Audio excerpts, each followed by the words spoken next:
Sun Culture, les acteurs culturels de la région en interview. Chaque vendredi sur Sun. Aujourd'hui, on s'intéresse à l'association HandiSup qui, depuis 1989, promeut l'inclusion des personnes en situation de handicap en Loire-Atlantique.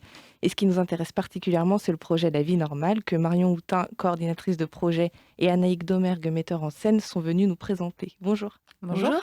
Alors, La Vie Normale, c'est un projet qui a deux facettes. C'est à la fois une pièce de théâtre et une exposition photographique, c'est ça?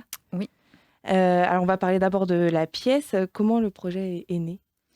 Alors le projet est né il y a un petit peu plus de 2 ans. À HandiSup, on accompagne des familles d'enfants en situation de handicap et certaines ont exprimé le besoin d'en parler, de parler de leurs vécus, de leurs expériences, de mettre ça, de valoriser ça aussi et de mieux se faire comprendre auprès de leurs proches, des professionnels et de tout le public en fait.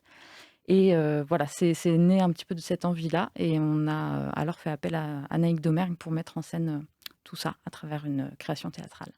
Vous avez pensé directement au théâtre? Alors, j'étais pas là, moi, au tout début, mais rapidement, il me semble que ça a été, Oui, apparemment, c'est un des participants qui s'appelle Alain Pierre et qui a eu très vite envie de faire quelque chose de manière théâtrale. Ouais. Il trouvait que ça se prêtait tout à fait à ce genre de projet. Et qui sont les personnes, du coup, concrètement, qui participent à ce projet-là? Alors, il y a 6 participants, il y a 4 parents d'enfants en situation de handicap et 2 personnes en situation de handicap. Ok, qui sont des enfants ou des... Alors, les personnes qui sont en situation de handicap sont des jeunes gens qui ont il y a une personne de 23 ans et une personne de 37 ans. Et du coup, les participants racontent des morceaux de leur vie quotidienne, c'est ça? Oui, c'est ça. En fait, ils ont travaillé. Donc, on a commencé il y a un bout de temps parce qu'avec la crise sanitaire, c'est vrai que les choses ont été un petit peu reportées. Donc, là, on a commencé par un atelier d'écriture où moi, je leur ai donné des thématiques autour du handicap, mais pas que, autour de la vie aussi plus généralement. Et donc, ils ont fourni des écrits. Et à partir de tous ces écrits, c'était une somme assez importante d'écrits. Et bien moi, j'en ai fait une pièce de théâtre où je prends leurs écrits et je mets aussi des choses que j'ai pu percevoir ou comprendre de la situation dans laquelle ils sont, à la fois en tant que personne en situation de handicap ou en tant que parents, parce que ce sont évidemment deux perspectives différentes, deux regards différents, mais très complémentaires évidemment. Et c'est quoi l'objectif, du coup, de montrer ces parties de vie quotidiennes? Alors, je peux répondre peut-être, Marion.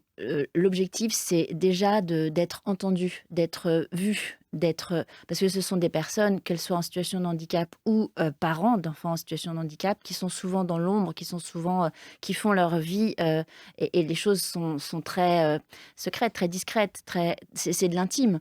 Donc, puis c'est des gens qui vont pas fanfaronner et qui vivent des choses qui peuvent être très difficiles. Pas que, ils vivent aussi. Ils aspirent à une vie normale et des fois ils en ont une aussi. Mais c'est vrai que voilà, ils avaient ce besoin d'être compris aussi, d'être entendus et émotionnel. Le théâtre, c'est un moyen de faire comprendre des choses de manière rationnelle, mais aussi émotionnelle. Et donc de faire passer leurs ressentis, leurs émotions, voilà, tout ce qu'on vit quand on traverse des choses difficiles. Et pas que difficile, parce que le handicap, ça n'est pas que des choses difficiles et des comment dire, j'ai pas le mot, mais des combats. C'est pas que des combats, mais c'est aussi beaucoup des combats. Donc c'est mettre en lumière à peu près tout ce qui est lié à la vie quand on est en situation de handicap, quoi, que ce soit positif ou négatif. Voilà, c'est ça. C'était vraiment l'idée de brosser un tableau assez large. Évidemment, ça met plus en valeur les difficultés, forcément, mais voilà, ça met aussi en valeur les beautés. Et puis, voilà, c'est une pièce, c'est une œuvre artistique, donc qui a à la fois une forme documentaire, avec vraiment un contenu réaliste, fourni, presque documentaire, qui va donner de l'information aux gens, au tout public aussi, aux gens qui connaissent pas grand-chose à ce genre de problématiques. Et puis quelque chose qui est plus artistique, qui est plus aussi poétique. On peut aussi parler de Raphaël Marcimin, qui est une personne en situation de handicap, qui a créé la musique, donc qui est artiste. Voilà, au piano, c'est une très belle découverte. On a aussi un travail autour de la vidéo. Donc, on voulait mettre en valeur aussi et mettre en lumière les personnes en situation de handicap, parce que finalement, les enfants dont on parle, on parle d'eux sur scène, Mmh. mais on les voit pas. L'idée, c'était aussi qu'on les voit. Donc, dans les vidéos, il y aura des moments très oniriques, très poétiques, où on verra ces enfants. Il y a aussi une bande-son qui est importante. Voilà, c'est un travail très, très global, voilà, qui requiert beaucoup de domaines et qui est passionnant. Et ce sont des personnes qui étaient déjà familières du théâtre, enfin qui avaient déjà fait du théâtre? Alors, absolument pas. Et c'est tout le challenge, parce que, évidemment, mettre des personnes sur scène qui n'ont jamais fait de scène, voilà, c'est quand même quelque chose d'assez conséquent. Mais ils ont tellement envie que je crois que l'envie les porte. Et puis, ils ont une grande confiance en moi, tout simplement, parce qu'on a passé beaucoup de temps ensemble déjà. Et que je crois que avant tout, il fallait beaucoup les écouter. Et ils ont vu à travers la pièce, quand je leur ai amené le texte, qu'ils avaient été compris et que ce qui était restitué correspondait à ce qu'ils ressentaient profondément. Et donc, il y a quelque chose de fort qui s'est tissé entre nous, très fort. Voilà. Et donc, je pense que ce lien-là fait que on est dans le même bateau et on y va et on va l'emmener loin, je pense. Et en complément du spectacle, il y a une exposition photographique qui sera présentée. Est-ce que vous pourriez m'en dire quelques mots? Oui, alors ça, c'est venu. Alors, comme on le disait, le projet date un petit peu et il y a eu forcément tout un parcours.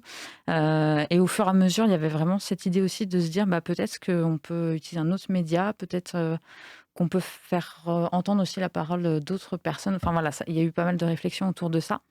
Et ce titre, La vie normale, quand il est venu, il y avait aussi de se dire, est-ce que les jeunes aussi, on ne pourrait pas les mettre, d'autres jeunes donc en situation de handicap, mettre en avant leurs paroles, leurs témoignages sur ce qu'est pour eux leur vie normale en fonction de leur projet de vie lorsqu'on est jeune. Donc c'est des jeunes de 15 à 25 ans à peu près qui voilà, se sont exprimés sur le sujet et qui souhaitent vraiment aussi faire porter ce message de la vie normale, elle est accessible, on a des projets, voilà, essayer de faire réagir un petit peu le public qui verra cette exposition photo autour de tout ça.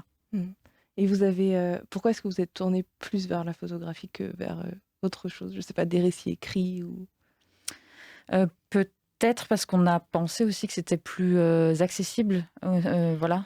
Oui, et puis c'est vrai que comme on était beaucoup sur les mots avec le théâtre, d'un manque des présences aussi, mais il y avait beaucoup les mots, on entendait beaucoup les mots et on avait envie de les voir, en fait. D'avoir Et puis je pense qu'en fait, un écrit, c'est intéressant, mais un visage, nous donne une présence forte de la personne et on reçoit un regard, on reçoit...